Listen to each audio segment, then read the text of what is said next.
Hello guys, cam classes में एक बार फिर से आप लोगों का मोस्ट वेलकम।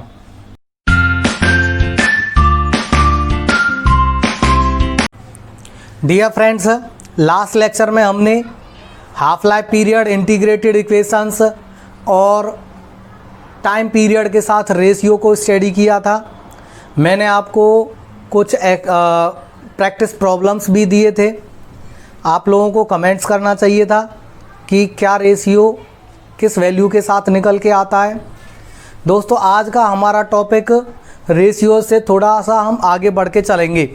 नहीं है, हम फैक्टर्स के बारे में थ्रू आउट द चैप्टर हम बेसिकली फैक्टर्स के बारे में स्टडी करते हैं कि रेट ऑफ रिएक्शन कौन कौन से फैक्टर पर डिपेंड करता है और किस फैक्टर के साथ वो चेंज होता है। हमने कैटलिस्ट के बारे में स्टडी किया था दोस्तों, कंसंट्रेशन के बारे में स्टडी किया था। क्लियर नहीं है ये?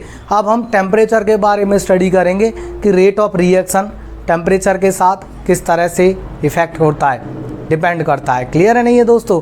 हमने फैक्टर्स में शुरुआत में सेकंड लेक्चर में हमने स्टडी किया था कि रेट ऑफ रिएक्शन टेम्परेचर के साथ इंक्रीज़ होता है और हमने उसमें एक लाइन और स्टडी की थी कि every rise in 10 degree Celsius temperature rate become क्या हो जाता है, double of its initial value. Clear है दोस्तों? तो रेट जो रहता है वो अपनी इनिशियल वैल्यू का डबल हो जाता है। कब? Every rise in 10 degree temperature. Clear है नहीं? हर 10 डिग्री सेल्सियस बढ़ाओगे तो रेट क्या हो जाएगा, अपनी इनिशियल वैल्यू का डबल होता चला जाता है। क्लियर है नहीं है? ये डबल क्यों होता है, कौन कौन से चेंजेस आते हैं, कौन कौन से फैक्टर्स पे ये डिपेंड करता है, तो उन चीज़ों के बारे में आज हम स्टडी करेंगे दोस्तों। क्लियर है नहीं है ये? तो हमारा टॉपिक रहेगा dependence of reaction rate on temperature. Dependence of reaction rate on temperature. Dependence of reaction rate on temperature दोस्तों। क्लियर है नहीं है ये कि टेम्परेचर के साथ कैसे डिपेंड करता है? तो दोस्तों, एक बात तो ये कॉमन है जो अभी मैं आपसे बोल रहा था कि रेट ऑफ रिएक्शन इंक्रीज होता है विद इंक्रीज इन टेम्परेचर और every rise in 10 degree temperature it become double. तो डबल क्यों होता है दोस्तों, इसके लिए हम स्टडी करते हैं। देखिए, जो रेट ऑफ रिएक्शन होता है उसका डबल होना दोस्तों दो फैक्टरों पे डिपेंड करता है। First one is your number, first दोस्तों रहता है इसमें इफेक्टिव कोलिजन्स।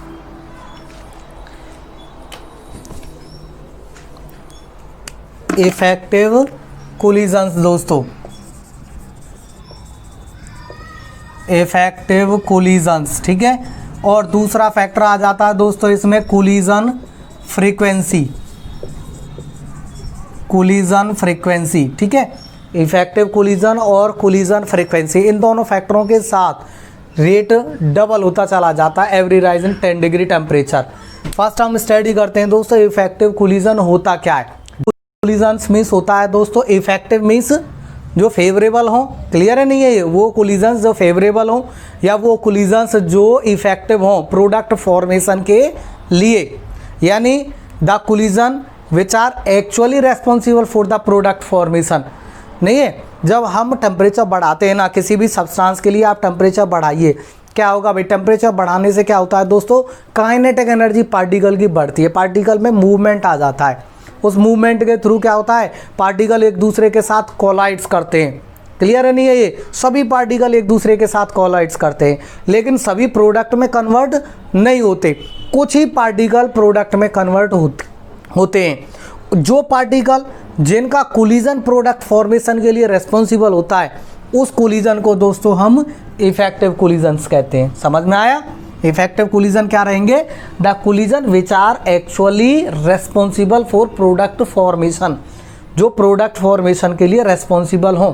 आप पानी को गर्म कीजिए, आप केटली में चाय बना रहे हैं तो पार्टिकल, सभी पार्टिकल मूवमेंट में होते हैं। पानी को जब उबालते हैं तो वाटर मॉलिक्यूल सभी मूवमेंट में रहते हैं। क्या पूरा के पूरा वाटर एक साथ वेपर में कन्वर्ट होता है? नहीं होता ना। कुछ ही पार्टिकल वेपराइज होते हैं, धीरे धीरे वेपराइजेशन प्रोसीड होता है। क्लियर नहीं है ये? तो उन जो पार्टिकल वेपर में कन्वर्ट होते हैं उनका कोलिजन इफेक्टिव कोलिजन है। क्लियर नहीं है? टेम्परेचर बढ़ाते तो वेपर या भाप की अमाउंट बढ़ती चली जाती है, यानी इफेक्टिव कोलिजन की संख्या बढ़ रही है। क्लियर नहीं है ये? तो वही चीज़ यहाँ पर है। With rise in temperature kinetic energy particle की बढ़ेगी, इफेक्टिव कोलिजन की संख्या बढ़ेगी, देयरफॉर रेट ऑफ रिएक्शन बढ़ेगा। समझ में आया, ये रेट ऑफ रिएक्शन बढ़ेगा। दूसरा आ जाता है दोस्तों कोलिजन फ्रीक्वेंसी। फ्रीक्वेंसी का मतलब क्या होता है दोस्तों, पर सेकंड। क्लियर है नहीं, साइकिल पर सेकंड कह सकते हैं। कोलिजन फ्रीक्वेंसी यानी नंबर ऑफ कोलिजन पर सेकंड कहेंगे हम इसको। नंबर ऑफ कोलिजन पर second is called collision frequency. Okay, हम टेम्परेचर बढ़ाते हैं with rise in temperature, kinetic energy बढ़ती है। क्लियर नहीं है, मैंने अभी बताया था काइनेटिक एनर्जी बढ़ेगी तो कोलिजनों की संख्या बढ़ेगी। एक सेकंड में नंबर ऑफ कोलिजन इंक्रीज हो रहे हैं तो इफेक्टिव कोलिजन बढ़ेंगे, इफेक्टिव कोलिजन बढ़ेंगे तो दोस्तों रेट ऑफ रिएक्शन बढ़ेगा। ओके, तो इस तरह से हम कह सकते हैं कि रेट ऑफ रिएक्शन टेम्परेचर के साथ साथ इंक्रीज होता चला जाता है। ओके, और इसको हम ग्राफिकली भी दोस्तों रिप्रेजेंट कर सकते हैं इस तरह से। ठीक है, ये हमारी प्रोग्रेस है रिएक्शन के लिए दोस्तों, प्रोग्रेस ऑफ रिएक्शन, और ये दोस्तों टेम्परेचर का कंडीशन है। क्लियर है नहीं है, ये तो किसी भी प्रोग्रेस के लिए दोस्तों ग्राफ है T डिग्री टेम्परेचर पर। क्लियर है नहीं है, T डिग्री सेल्सियस पर ये वेरिएशन है। ओके, यहाँ पर कोलिजन्स की संख्या मान लीजिए दोस्तों ये है, ये कोलिजन्स हैं दोस्तों। Okay, T degree Celsius temperature पर जैसे ही हमने 10 डिग्री सेल्सियस और बढ़ाया तो दोस्तों कोलिजन्स की संख्या ये और बढ़ गई। ठीक है, ये कितना हो गया, T2 टेम्परेचर है दोस्तों, ये क्या है T degree Celsius plus 10 degree Celsius और, यानी 10 डिग्री सेल्सियस और बढ़ा दिया तो नंबर ऑफ कोलिजन बढ़ गए, नहीं बढ़ गए, डबल हो गए। क्लियर है नहीं है, ये कोलिजन की संख्या बढ़ गई, इफेक्टिव कोलिजन बढ़ गई, इफेक्टिव कोलिजन बढ़ गए तो रेट ऑफ रिएक्शन बढ़ गया। समझ में आया। तो इस तरह से किसी भी रिएक्शन के लिए जो प्रोग्रेस होती है वो टेम्परेचर के साथ डिपेंड करती है, बढ़ती है विद राइज इन टेम्परेचर। समझ में आया दोस्तों। तो ये हमारा एक छोटा सा कॉन्सेप्ट होता है। ठीक है, dependence of reaction rate on temperature, जो इंक्रीज होता है विद इंक्रीज इन टेम्परेचर के साथ। ओके फ्रेंड्स, चलिए आगे नया टॉपिक स्टार्ट करते हैं दोस्तों। हम नया टॉपिक है, इसी से रिलेटेड है कि टेम्परेचर और रेट कांस्टेंट के बीच में रिलेशन से रिलेटेड है दोस्तों। अरेनियस साइंटिस्ट ने टेम्परेचर और रेट कांस्टेंट के बीच में यानी K और T के बीच में एक रिलेशनशिप ड्रॉ किया था। उस क्वांटिटेटिव रिलेशन को हम अरेनियस इक्वेशंस कहते हैं। तो नेक्स्ट टॉपिक हमारा दोस्तों अरेनियस इक्वेशन रहेगा। अरेनियस इक्वेशन, ठीक है, मैंने अभी बताया quantitative relationship between rate constant and temperature. क्या रिलेशनशिप है, अरेनियस ने उसको इक्वेशंस के थ्रू ड्राइव किया था। इक्वेशंस क्या आती रहती है अरेनियस इक्वेशंस दोस्तों। अरेनियस इक्वेशन कहता है कि rate constant of a chemical reaction is equal A into E की power minus EA over RT। ये अरेनियस इक्वेशन है फ्रेंड्स। इसमें K क्या है, K है दोस्तों रेट कांस्टेंट। ओके, A यहाँ पर है दोस्तों फ्रीक्वेंसी फैक्टर, EA दोस्तों हमने पढ़ा है एक्टिवेशन एनर्जी है, एक्टिवेशन एनर्जी। R यहाँ पर दोस्तों कांस्टेंट है, ये सॉल्यूशन कांस्टेंट या गैस कांस्टेंट, और T दोस्तों यहाँ पर रहेगा आपका टेम्परेचर। ठीक है, तो ये हमारे पास इन कंपोनेंट्स के लिए, इनके लिए ये इनके नॉमिनेशंस कह सकते हैं। E यहाँ पर दोस्तों एक्सपोनेंशियल टर्म है, एक्सपोनेंशियल टर्म है। क्लियर है नहीं है ये। तो ये चीज़ें हैं हमारी अरेनियस इक्वेशंस में। न्यूमेरिकल्स प्रॉब्लम को सॉल्व करने के लिए दोस्तों हमें अरेनियस इक्वेशन का एक सिंपलर फॉर्म लेके आना होता है। ठीक है, ताकि कैलकुलेशन आसान हो जाए। सभी न्यूमेरिकल्स में उसी फॉर्मूला को हम यूज़ करते हैं। क्लियर है नहीं है ये। क्वेश्चन यदि अरेनियस इक्वेशंस की फॉर्म के लिए पूछा जाता है दोस्तों तो इस तरह से आ जाता है, भाई सिंप्लीफाई अरेनियस इक्वेशन। क्लियर है नहीं है ये। एक्सपोनेंशियल फॉर्म ये होती है, तो सिंपलर फॉर्म क्या रहेगी अरेनियस इक्वेशन के लिए, वो हम यहाँ पर ड्राइव करेंगे। ओके दोस्तों, इसी फॉर्म से लेके चलेंगे हम। चलिए यहीं से स्टार्ट करते हैं दोस्तों। अरेनियस इक्वेशन है ये, इसमें सिंपलर फॉर्म लाने के लिए फ्रेंड्स नेचुरल लॉग ले लेते हैं, taking logarithm in both side, logarithm in both side.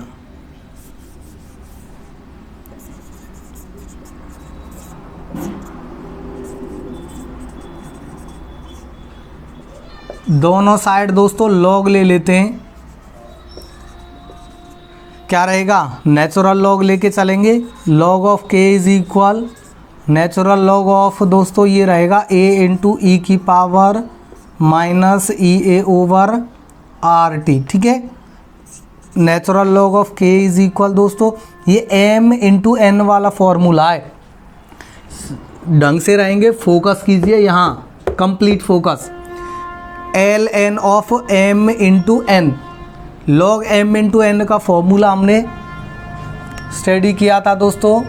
Log m cross n is equal क्या रहता है, लॉग m प्लस आपका दोस्तों लॉग n, नहीं है? तो उसी तरह से ये टूट जाएगा आपका natural log of a plus natural log of e की पावर दोस्तों minus E A over R T.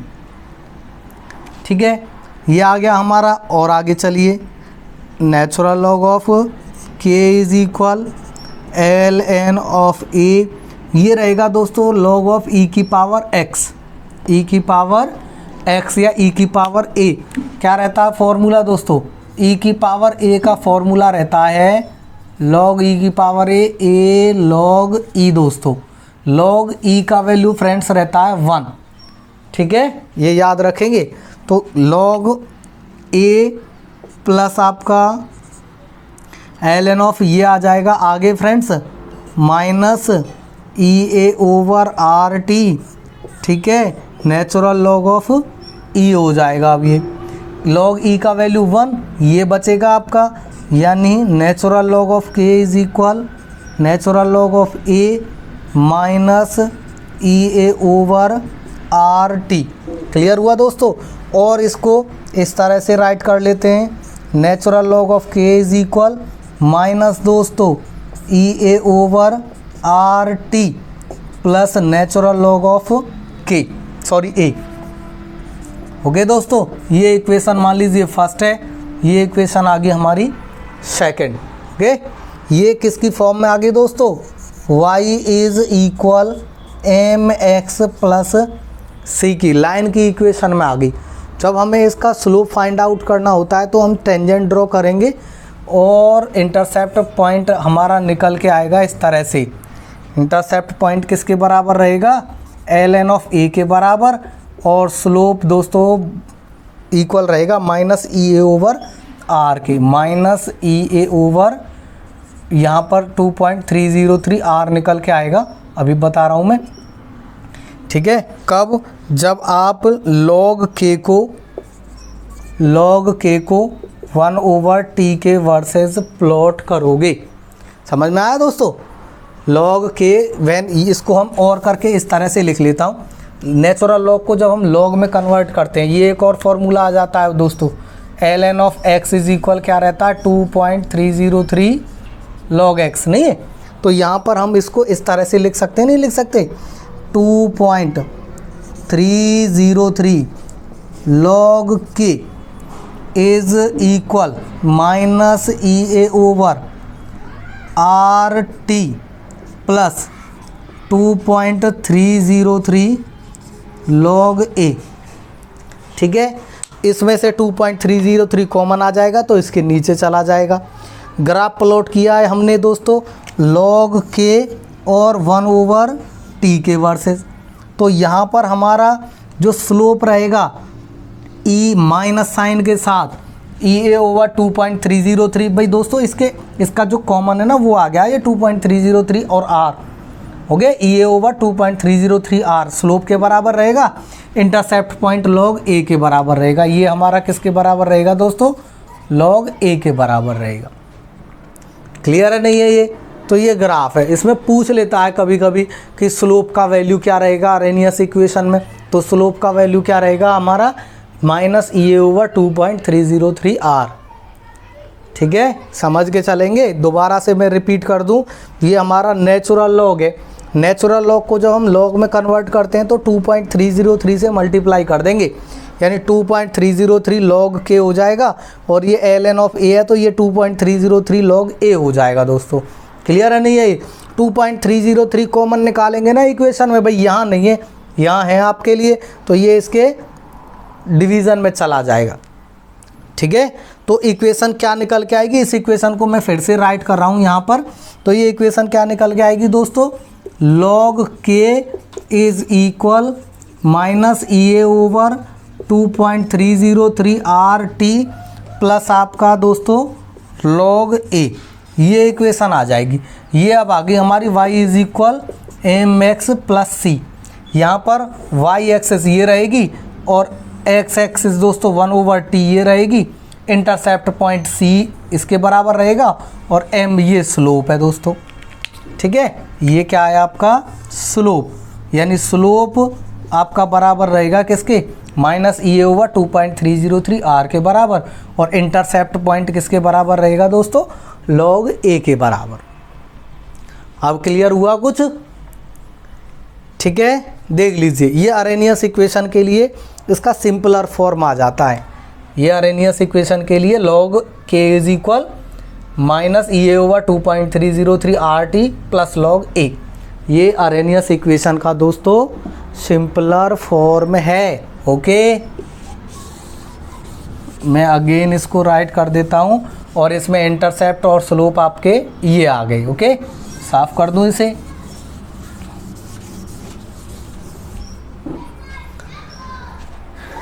चलिए फ्रेंड्स, मैं अगेन इसको राइट कर रहा हूँ। सिंपलर फॉर्म क्या निकल के आया हमारा, log k is equal minus EA over 2.303 RT plus आपका log a।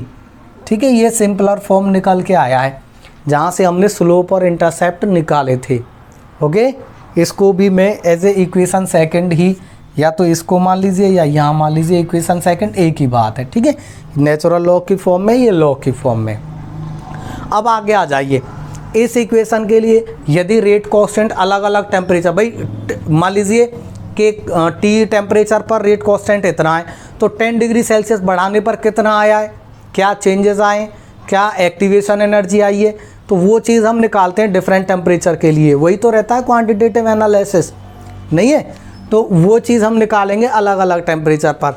यहाँ कंसीडर करके चलेंगे हम, लेट दोस्तों कि K1 रेट कांस्टेंट है कितने टेम्परेचर पर, T1 टेम्परेचर पर, एंड K2 रेट कांस्टेंट है कितने टेम्परेचर पर दोस्तों, T2 टेम्परेचर पर। तो अलग अलग इक्वेशन निकाल के चलिए इसके लिए। K1 टेम्परेचर के लिए क्या रहेगी आपकी इक्वेशन दोस्तों, log K1 is equal minus EA over 2.303 R T1 temperature पर है K1। ठीक है, याद रखेंगे, प्लस आपका log a। ठीक है, ये इक्वेशन कौन सी, हमने मान लिया इसको थर्ड। सिमिलरली दोस्तों, सिमिलरली इक्वेशन निकल के आएगी again, log K2 is equal क्या रहेगा, अब K2 के लिए निकालेंगे T2 टेम्परेचर पर, minus EA over 2.303 R T2 plus आपका दोस्तों log a, ये इक्वेशन फोर्थ रहेगा हमारा। क्लियर है नहीं है? ये सब ट्रैक कर दीजिए, सब ट्रैक करेंगे, इक्वेशन फोर्थ माइनस इक्वेशन दोस्तों 3, इक्वेशन फोर्थ में से इक्वेशन 3 को निकाल दीजिए, तो ये क्या निकल के आएगा दोस्तों, log K2 minus log K1 is equal. ठीक है, इसमें से इसको निकाल रहे हैं, ये लिख रहा हूँ मैं पहले, EA ओवर 2.303 R T2। ठीक है भाई,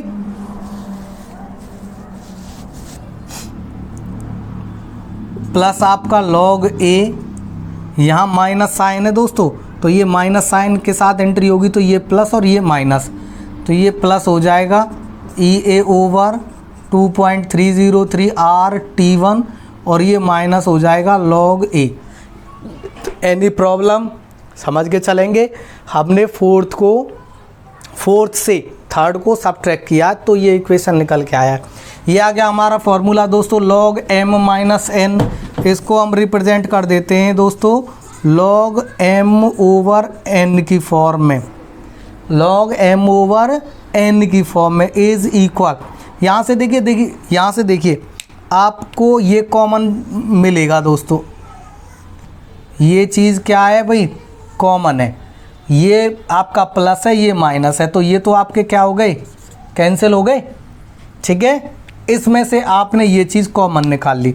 यदि हम प्लस का ई ए ओवर 2.303 आर कॉमन निकालते हैं, ई ए ओवर 2.303 आर हमने कॉमन निकाल लिया, तो बचा क्या 1 ओवर T1 इधर, और यहाँ से दोस्तों माइनस का 1 ओवर T2। ठीक है, ये सिंपलर फॉर्म निकल के आ जाएगी अरेनियस इक्वेशन की। और इसको दोस्तों ऐसे भी राइट कर सकता हूँ, किस तरह से, log K2 over K1 is equal E A over 2.303 R, यहाँ से इसका multiplication T2 minus T1 over T1 cross T2। ये भी क्या रहेगा दोस्तों, सिंपलर फॉर्म रहेगा अरहेनियस इक्वेशन के लिए। क्लियर हुआ फ्रेंड्स, समझ लीजिए इसे।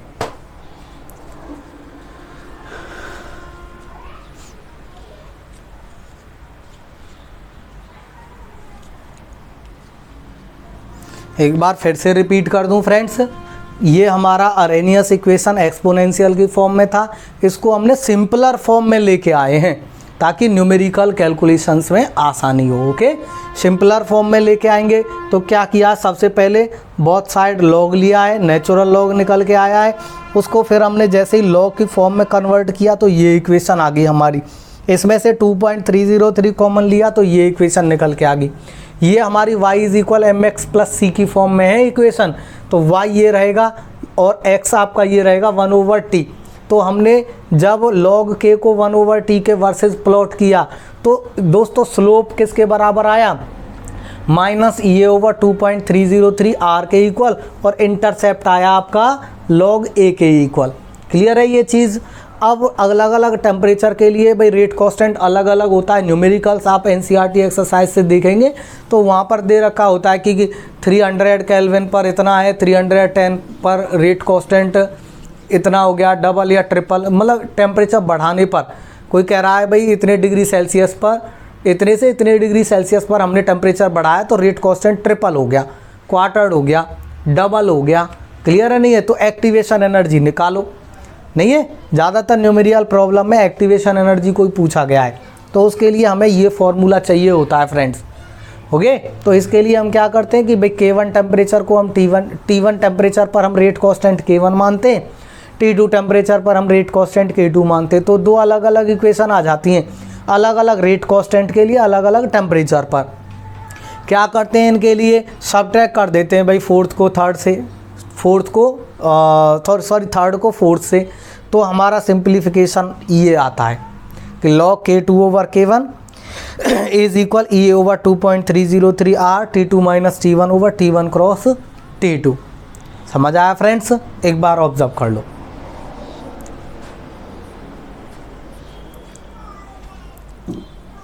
चलें आगे दोस्तों, नेक्स्ट हमारा टॉपिक आएगा फ्रेंड्स अरहेनियस इक्वेशंस के बाद इस चैप्टर में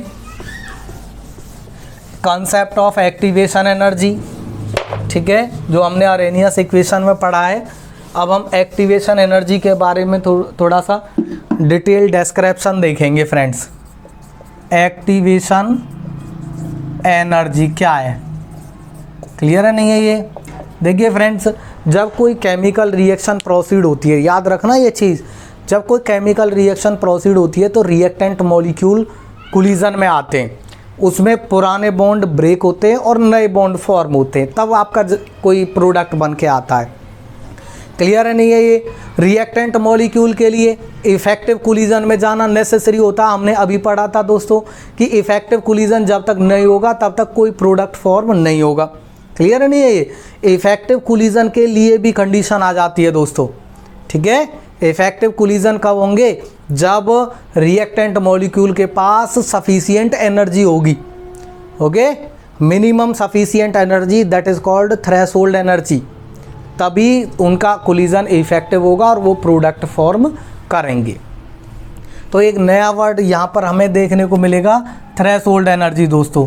तो थ्रेशोल्ड एनर्जी क्या रहती है दोस्तों, हमारी minimum sufficient energy required for the reactant molecule so that the collision between them be effective. Okay, ऐसे समझ सकते हैं, यानी इस कोलिजन इस एनर्जी के इक्वल एनर्जी है रिएक्टेंट के पास तो वो प्रोडक्ट बनाएगा, यदि इससे कम एनर्जी है तो नो प्रोडक्ट फॉर। ओके, ये क्लियर है ना। Threshold energy minimum sufficient energy required for the reactant so that collision be effective और दे अंडर को प्रोडक्ट फॉर्मेशन। ओके, लेकिन रूम कंडीशंस पे या किसी दूसरी कंडीशंस पे रिएक्टेंट मॉलिक्यूल के पास थ्रेशोल्ड एनर्जी से कम एनर्जी होती है, ठीक है, तो हम क्या करते हैं, हीट की फॉर्म में रिएक्टेंट को मिनिमम एनर्जी उनके रिक्वायरमेंट के हिसाब से एनर्जी प्रोवाइड कराते हैं। ओके, किसकी फॉर्म में, हीट की फॉर्म में। तो जो एनर्जी हमारे द्वारा रिएक्टेंट मॉलिक्यूल को प्रोवाइड कराया जा रहा है so that there energy become equal to threshold energy, that is called activation energy.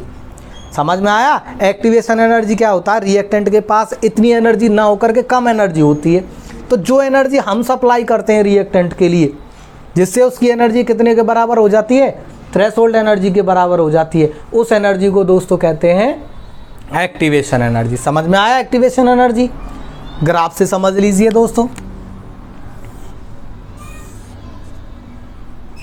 देखिए, मान लीजिए रिएक्टेंट मॉलिक्यूल के पास इतना एनर्जी है ER, ठीक है, और ये दोस्तों है थ्रेशोल्ड एनर्जी ET। ये क्या है, थ्रेशोल्ड एनर्जी है। रिएक्टेंट के पास इतनी एनर्जी है, जब तक ये एनर्जी नहीं होगी रिएक्टेंट के पास वो कोई प्रोडक्ट नहीं बनाएगा। क्या करते हैं फिर, हीट की फॉर्म में हम रिएक्टेंट को एनर्जी सप्लाई कराते हैं।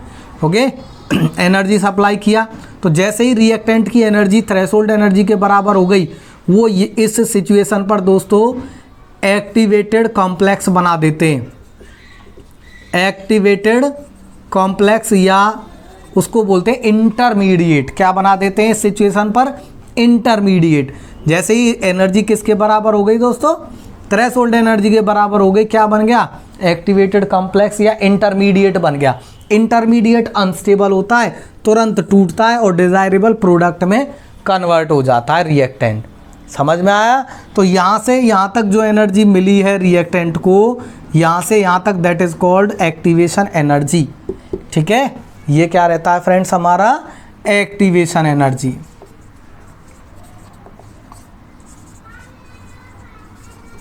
समझ में आया। एक्टिवेशन एनर्जी क्या रहता है, minimum sufficient energy supply to the reactant molecule so that there energy become equal to threshold energy. Okay, that is called activation energy. नहीं है, रिएक्टेंट के पास अपनी एनर्जी ये रहती है, इसको बोलते हैं फ्रेंड्स एवरेज काइनेटिक एनर्जी। यदि हमें एक्टिवेशन एनर्जी का डेफिनेशन निकालना होता है friends, activation energy is equal, क्या रहेगा friends, activation energy is equal threshold energy दोस्तों, थ्रेशोल्ड एनर्जी माइनस दोस्तों average kinetic energy of reactant. Clear है नहीं है ये। और थ्रेशोल्ड एनर्जी को पूछता है तो थ्रेशोल्ड एनर्जी क्या रहेगा, एवरेज काइनेटिक एनर्जी प्लस आपका एक्टिवेशन एनर्जी का सम। नहीं है, डेफिनेशन आपसे एक्टिवेशन एनर्जी का पूछा जाता है तो minimum sufficient energy supply to the reactant so that there energy become equal to threshold energy, that is called activation energy. समझ में आया फ्रेंड्स। अब एक्टिवेटेड कॉम्प्लेक्स कैसे बनते हैं ये चीज़ भी आप समझेंगे। एक एग्जांपल ले लेते हैं, हम एक रिएक्शन लेते हैं फ्रेंड्स। जैसे हमने ये इक्वेशन लिया है भाई, हाइड्रोजन और आयोडीन के लिए H2 + I2 दोस्तों क्या बनाता है, 2HI। नहीं है, यदि हम इसका कोलिजन के थ्रू, पार्टिकल नेचर के थ्रू जाएं तो इसमें हम इस तरह से इसको रिप्रेजेंट कर सकते हैं दोस्तों। हाइड्रोजन में मॉलिक्यूल में 2 एटम रहते हैं, नहीं है, हाइड्रोजन हाइड्रोजन। सेम केस में दोस्तों आपका क्या है, यहाँ पर आयोडीन है, नहीं है, आयोडीन में भी मॉलिक्यूल में 2 एटम है। जब ये कोलिजन में जाएंगे तो क्या होता है फ्रेंड्स, हाइड्रोजन के बॉन्ड ब्रेकअप होते हैं, आयोडीन आयोडीन के ब्रेकअप होते हैं, नए बॉन्ड बनते हैं फ्रेंड्स। हाइड्रोजन आयोडीन के लिए नए बॉन्ड बनते हैं इस तरह से, ये बॉन्ड बन रहा है और ये वीक हो रहा है दोस्तों, समझ में आ रहा है। ये तो बॉन्ड बन रहे हैं और ये वीक हो रहे हैं, कमज़ोर हो रहे हैं, टूट रहे हैं इस तरह से। इस सिचुएशन को बोलते हैं दोस्तों इंटरमीडिएट सिचुएशन या इंटरमीडिएट कॉम्प्लेक्स, इंटरमीडिएट कॉम्प्लेक्स, या इसको एक्टिवेटेड कॉम्प्लेक्स भी बोल देते हैं, एक्टिवेटेड कॉम्प्लेक्स।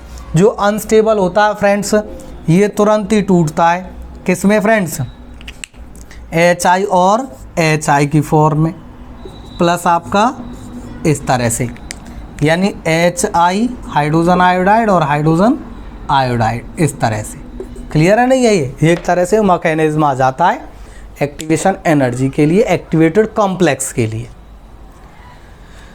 क्लियर हुआ friends.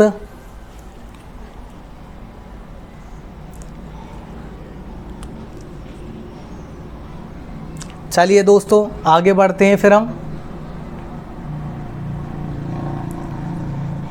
Friends collision theory of reaction rate में लास्ट थोड़ा सा एक छोटा सा कॉन्सेप्ट आ जाता है कि किसी भी केमिकल रिएक्शन के लिए सबसे पहले मैंने बताया कि रिएक्टेंट मॉलिक्यूल के बीच में कोलिजन होना ज़रूरी है, ठीक है।